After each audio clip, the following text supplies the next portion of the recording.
નમસ્કાર દર્શક મિત્રો, હું છું રૂપલ વણેચિયા. સંપૂર્ણ ન્યૂઝમાં આપનું સ્વાગત છે.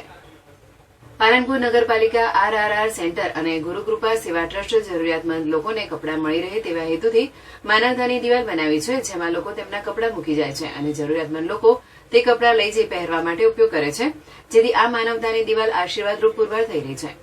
પાલનપુરની ગુરુકૃપા સેવા ટ્રસ્ટ અને નગરપાલિકા સંચાલિત RRR સેન્ટરના સંયુક્ત ઉપક્રમે કોઝી વિસ્તારમાં એક માનવતાની દિવાલ ઉભી કરવામાં આવેલી છે. આ માનવતાની દિવાલ પર લોકો પોતાના થોડોક સમય પહેરેલા કપડાં જેની જરૂર ન હોય તે આવીને મૂકી જાય છે.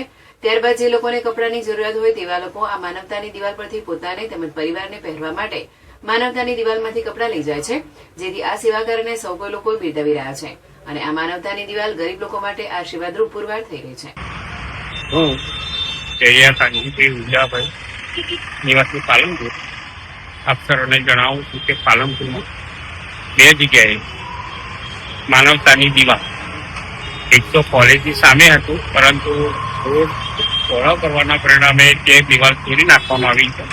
બીજું છે અહીંયા જિલ્લા પંચાયતની સામે, એટલે કે કોર્ટની સામે ત્યાં માનવ દિવાલ આવેલી છે. એ માનવતા ટ્રસ્ટ સંચાલિત છે અને પાલનપુર નગરપાલિકાના સહયોગથી આ ચાલે છે. આ દિવાલથી ગરીબ લોકોને ખૂબ જ ફાયદો થયો છે.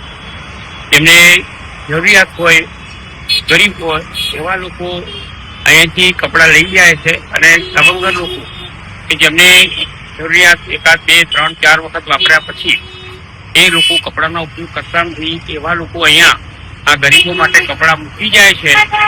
એટલે કપડાં લેનારને પણ શરમ ના આવે અને કપડાં આપનારને પણ શરમ ના આવે તો હું દાન કરી રહ્યો, કપડાનો દાન કરી રહ્યો છું. એટલે આ બંનેને ઉપયોગી થાય છે. ગરીબ લોકોને તો ખૂબ ધન્યતા અનુભવે છે. અહીંથી લઈ જઈને માત્ર કપડાં નહીં પણ શિયાળાની અંદર ચોરસા પણ અહીંયા આવે છે, ગાદલા પણ આવે છે, ગોદડા પણ આવે છે, રજાઈ પણ આવે છે. આ બધા લોકો ગરીબો લઈ જાય છે અને શિયાળામાં તેઓ ઊંઘ અનુભવે છે. તો આ ખૂબ જ માનવતાનું કામ છે અને પાલનપુરની નગરપાલિકામાં બાજુમાં આવેલા તમામ લોકોને હું વિનંતી કરું કે તમારે જો આવા જરૂર વગરના કપડાં હોય, નાના બાળકોને નાના પડતા હોય અથવા આપણે કંઈ અનુકૂળ ના આવતા હોય એવા કપડાં અહીંયા આ દિવાલની અંદર મૂકી જશો તો તમને પણ ધન્યતા અનુભવશો અને ગરીબ લોકો પણ તમારો ખૂબ ખૂબ આભાર માનશે. Thank you very much.